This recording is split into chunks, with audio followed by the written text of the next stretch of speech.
Ano ang Biblia? Sa videong ito ay pag-uusapan natin kung ano nga ba talaga ang Biblia at bakit ba ito mahalaga sa buhay ng isang tao. Pero bago yan, isang mapagpalang araw po sa ating lahat. Ang paksang pag-uusapan nga natin ngayon ay papamagatan nating ang Biblia, ilaw sa ating landas. So ngayon, pag-uusapan na nga natin ang isang aklat na hindi nga lamang makasaysayan, kundi buhay at makapangyarihan. Ito nga ang Biblia.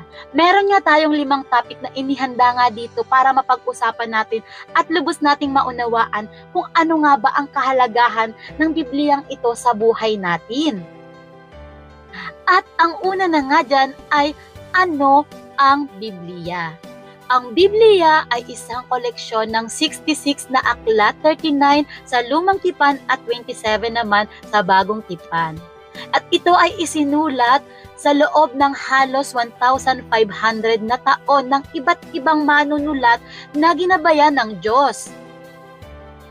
At sa kabilangan ng pagkakaiba-iba ng panahon at ng sumulat dito ay may iisang tema ang Biblia. Ito ay ang pag-ibig ng Diyos sa tao at ang kanyang plano tungkol sa kaligtasan.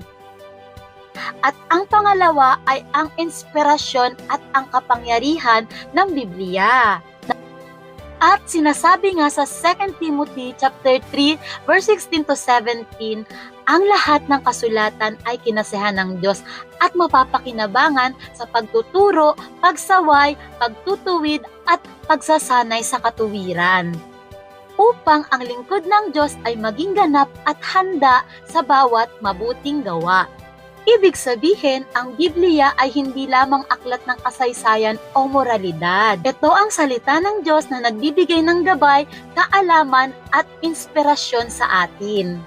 Ang pangatlo ay paano naaangkop ang Biblia sa ating buhay. Marami tayong pagsubok na pinagdadaanan sa ating buhay. Meron tayong problema sa pamilya, sa trabaho o kahit sa personal man. Sa bawat sitwasyon na ating kinakaharap ay meron diyang sagot ang Biblia. Kapag tayo ay natatakot, anong sabi ng Biblia sa aklat ng Isaiah chapter 41 verse 10? Huwag kang matakot sapagkat ako'y sumasayo. Huwag kang mangamba sapagkat ako ang iyong Diyos. At kapag kailangan naman natin ng direksyon, ano ang sinasabi ng Biblia sa aklat ng Awit, chapter 119, verse 105? Ang iyong salita ay ilawan sa aking mga paa at liwanag sa aking landas. At kapag tayo naman ay napapagod at nalulungkot, ang sinasabi naman ng Biblia sa aklat ng Mateo, chapter 11, verse 28 ay, lumapit kayong lahat sa akin, kayong lahat ng napapagal at nabibigatan, at kayo'y bibigyan ko ng kapahingahan. So, ang Biblia po ay hindi lamang po isang aklat, kundi isang buhay na gabay na maaari nating magamit sa pang-araw-araw nating pamumuhay. Pang-apat, bakit mahalaga ang pag-aaral ng Biblia? Sa mundong puno ng maling impormasyon, ang Biblia ang ating matibay na pundasyon ng katotohanan. Sa pamamagitan ng pagbabasa natin ito araw-araw at pagninilay-nilay dito, mas makikilala natin ang Panginoong Diyos at ang kanyang mga plano para sa atin.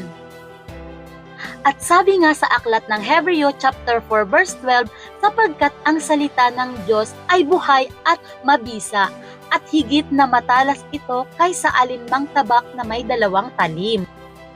Kaya ang Biblia po ay hindi lamang sinaunang aklat, kundi ito po ay isang buhay na kasangkapan ng Diyos upang tayo ay hubugin ng ayon sa kanyang wangis. At ang panglima nga po ay paano nga po ba natin ito maipapamuhay? Maglaan po tayo ng oras sa pagbabasa ng Biblia araw-araw at pagninilay-nilay dito. Ipamuhay po natin ang salita ng Diyos sa pamamagitan ng paggawa ng mabuti, pagsunod sa kanyang mga utos, at mamuhay po tayo ng may kabanalan.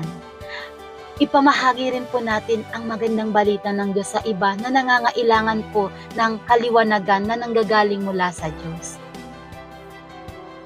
Lagi po nating tandaan na ang Biblia ay hindi lamang isang aklat, kundi ito ay pag-ibig ng Diyos na nais nang ipabatid sa atin. Ang pagbabasa nito ay isang paanyaya upang mas makilala natin siya at lumakad tayo sa kanyang liwanag.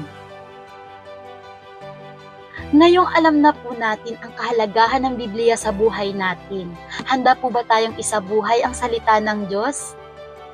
Maraming salamat po. Sana po ay nakapagbigay liwanag ang maikling bidyong ito sa inyo. Naway pagpalain po tayong lahat ng ating Panginoong Diyos.